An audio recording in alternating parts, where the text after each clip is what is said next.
Dear students, good morning all of you. आप सभी का एक बार फिर से सर्वोदय पब्लिक स्कूल की ऑनलाइन क्लासेज में स्वागत है। प्यारे बच्चों, आज पढ़ेंगे अपन शांति, यानी कि जो शांति व्यवस्था है उसके संबंध में। बहुत ही महत्वपूर्ण चैप्टर है, उसके बारे में आज अपन देखेंगे।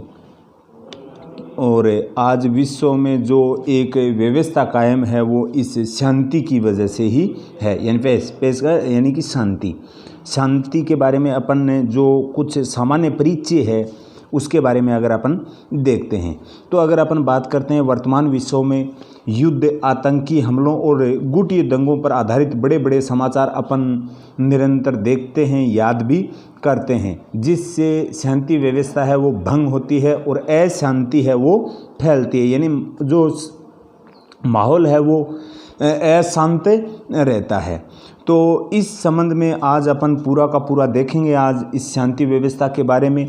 और साथ ही अगर अपन बात करते हैं आजकल के युग में जो राजनेता हैं, या अपन बात करते हैं पत्रकारों की, या अपन बात करते हैं उद्योगपतियों की, या जो शिक्षा शास्त्री हैं, या जो वो सेना अधिकारी हैं, ये सब के सब हैं वो किसकी बात करते हैं? शांति की बात करते हैं कि शांति व्यवस्था बनाए रखनी चाहिए, या अपन कह सकते हैं कि वो निरंतर एक प्रकार से लगातार किसकी बात करते हैं? शांति की बात करते हैं, क्योंकि विकास है वो किस में संभव है? शांति में ही संभव है।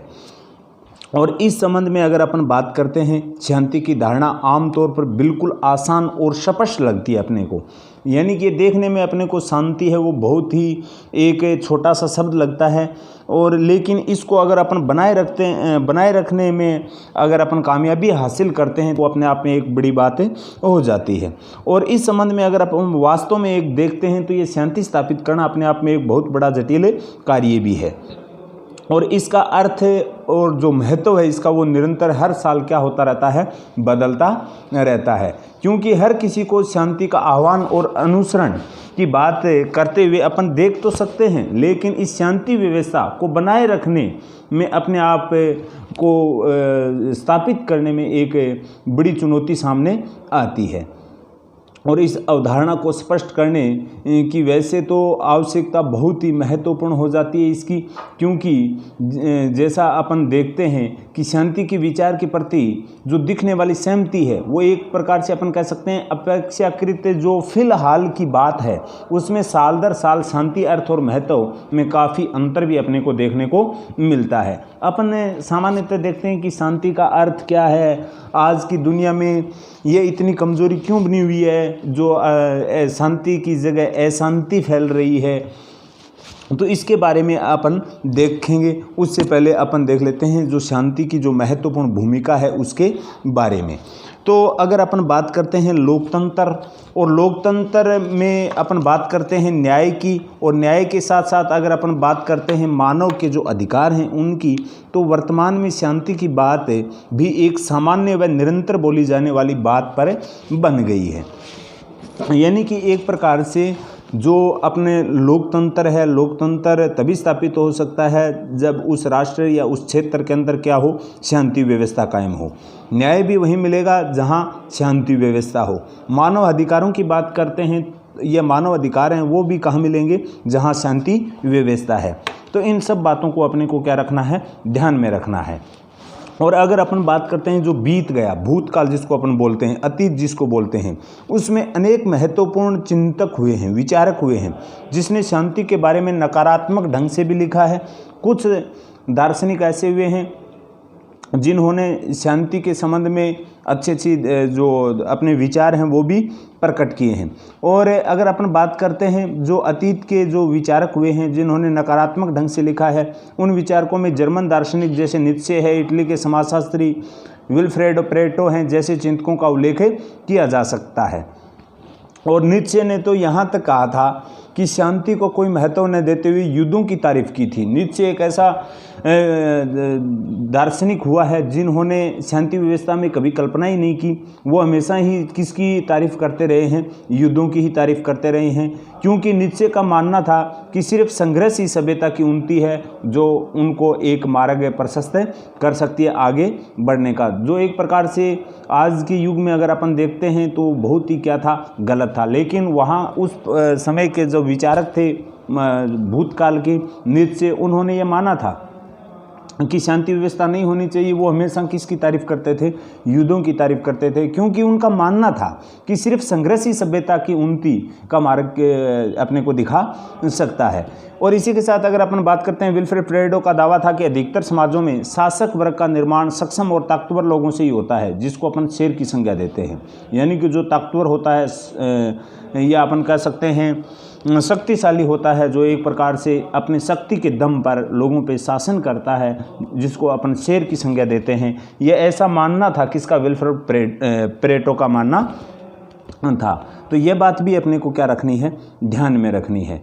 और इसी के साथ अगर अपन बात करते हैं, आधुनिक काल में शांति की पैरवी करने वाले कई महापुरुष हुए हैं जिन्होंने शांति व्यवस्था में विश्वास रखा। उन्होंने व्यवहारिक और आध्यात्मिक दोनों महापुरुष हुए हैं, यानी कि इनमें व्यवहारिक भी देखे गए हैं अपने को, आध्यात्मिक दोनों ही क्षेत्रों में शांति को प्रबल समर्थन किया है। जैसे अगर अपन बात करें महात्मा गांधी की, अगर अपन बात करते हैं नीत्शे की और विल्फ्रेड पेरेटो की, तो वो तो एक प्रकार से शांति व्यवस्था में विश्वास नहीं रखते थे, युद्धों जैसी स्थिति का विश्वास ज़्यादा रखते थे। लेकिन इसके अपोजिट अगर अपन बात करते हैं महात्मा गांधी की, तो महात्मा गांधी ने शांति व्यवस्था में अटूट विश्वास रखा है।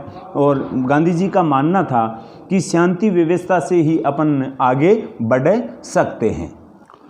तो इस संबंध में अपन कह सकते हैं कि शांति का सिद्धांत का कोई पक्षधर नहीं था प्राचीन काल में, जैसे नीत्शे और ये विल्फ्रेड पेरेटो जैसे दार्शनिक हुआ करते थे उस समय। लेकिन आज के युग में अगर अपन देखते हैं 20वीं शताब्दी में, तो महात्मा गांधी का प्रमुख स्थान है, जो शांति व्यवस्था में विशेष एक प्रकार से अपन कह सकते हैं अपना अटूट विश्वास प्रकट कर लोगों में एक प्रकार से शांति के प्रति लोगों में एक प्रकार से विश्वास जागृत किया।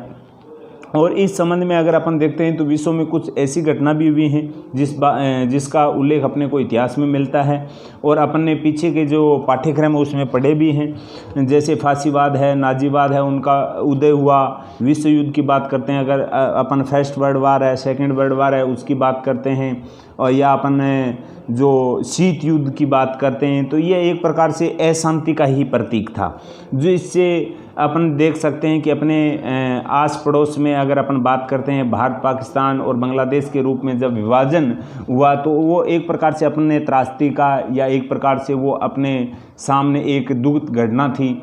तो इन सब विपदाओं में अभूतपूर्व, जिसको अपने पैमाने पर तबाही फैलने की आशंका अपने सामने प्रकट हुई थी, ये बात भी अपने को क्या रखनी है, ध्यान में रखनी है। क्योंकि अपन अच्छे से जानते हैं दूसरे विश्व युद्ध में जर्मन ने लंदन पर घनघोर एक प्रकार से बमबारी की थी, और उसकी प्रतिक्रिया में अंग्रेज़ों ने भी 1000 बम वर्षकों को एक प्रकार से जर्मनी के नगरों पर हमला करने भेजा था।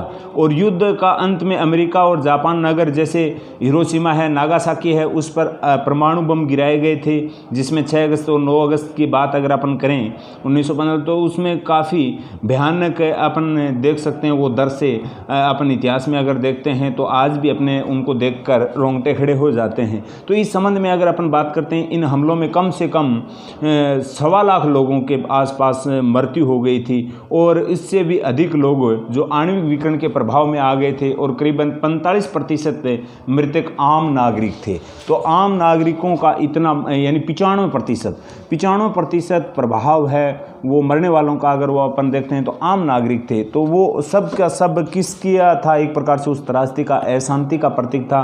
तो अपने को शांति व्यवस्था और विश्व में एक प्रकार से विकास के पथ पर आगे अग्रसर होने के लिए अपने को किसकी आवश्यकता है, शांति की आवश्यकता है। तो ये सब की सब बातें इसके अंतर्गत आती है। यानी कि ये 20वीं शताब्दी में हमने शांति विरोधी धारणाएं जैसे फांसीवाद या नाजीवाद को भी देखा है, इसके फलस्वरूप भी अपन ने विश्व युद्धों को हमने देखा है, जैसे फर्स्ट वर्ल्ड वार है, सेकेंड वर्ल्ड वार है, जिसके बारे में अपन ने अभी देखा है। इसी के साथ अगर अपन बात करते हैं विश्व युद्धों में तबाही फैलने के उद्देश्य में जो तकनीकी का प्रयोग किया गया था, जैसे परमाणु का प्रयोग किया गया था, जिसमें लंदन में भी भारी हुई थी, बमबारी हुई थी। अमेरिका और जापान में जो हिरोशिमा और नागासाकी है, जिससे अमेरिका ने बम गिराए थे 6 अगस्त और 9 9 अगस्त को, उससे भी काफ़ी तबाही अपने को देखने को मिली थी। उसके बाद अगर अपन बात करते हैं 1947 के बाद जब अपना देश आज़ाद हो गया, उसके बाद 48 में पाकिस्तान के साथ युद्ध हुआ, फिर 65 में युद्ध हुआ, फिर अपने 62 में चीन के साथ युद्ध हुआ। तो ये सब के सब प्रतिफल है युद्ध जैसी स्थिति है वो पूरा का पूरा किस में अपने को देखने को मिलता है, इस अशांति की वजह से ही देखने को मिलता है। तो विश्व में एक प्रकार से अपने को सुव्यवस्थित शासन को चलाने के लिए किसकी आवश्यकता है, आज शांति व्यवस्था की अपने को महत्वपूर्ण आवश्यकता है। और शांति के अर्थ की अगर अपन बात करते हैं सामान्य अर्थों में, तो शांति की परिभाषा अक्सर युद्ध की अनुपस्थिति के रूप में देखी जाती है। जहाँ युद्ध जैसी स्थिति नहीं होती है, पूरा का पूरा एक प्रकार से सिस्टमेटिक ढंग से चलता है, जिसको अपन किस नाम से जानते हैं, शांति के नाम से जानते हैं।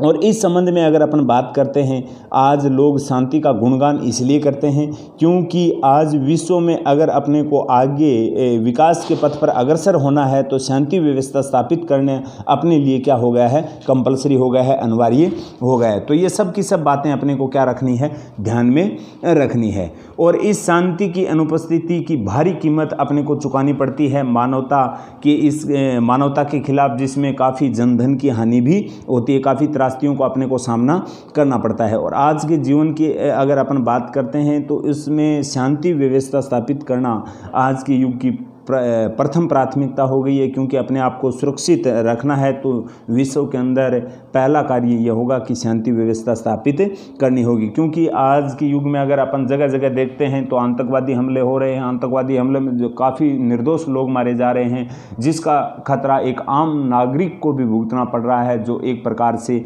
अन्याय है। तो इस अन्याय की जगह न्याय की स्थापना के लिए, अच्छे लोकतंत्र के लिए, मानव के संपूर्ण अधिकारों के लिए अपने को आज के युग में विश्व के अंदर शांति व्यवस्था स्थापित करना अपने लिए क्या हो गया है, अनिवार्य हो गया है। तो इसीलिए अपन कह सकते हैं कि हमारे लिए शांति क्या है, बहुमूल्य है और इसको बनाए रखने अपने लिए अति आवश्यक हो गया है। अगर शांति व्यवस्था स्थापित नहीं होगी तो अपने जीवन पर, अपने अस्तित्व पर हमेशा क्या रहेगा, खतरा मंडराता रहेगा। तो ये शांति व्यवस्था का सामान्य सा कुछ परिचय था और शांति और अशांति के बीच में जो एक डिफरेंस है उसके बारे में कुछ सामान्य बातें थी जिसके बारे में आज अपन ने देखा है। इससे आगे की कुछ बातें हैं शांति व्यवस्था के संबंध में, वो पढ़ेंगे अपन आगे की नेक्स्ट कक्षा में। आज के लिए इतना ही, धन्यवाद।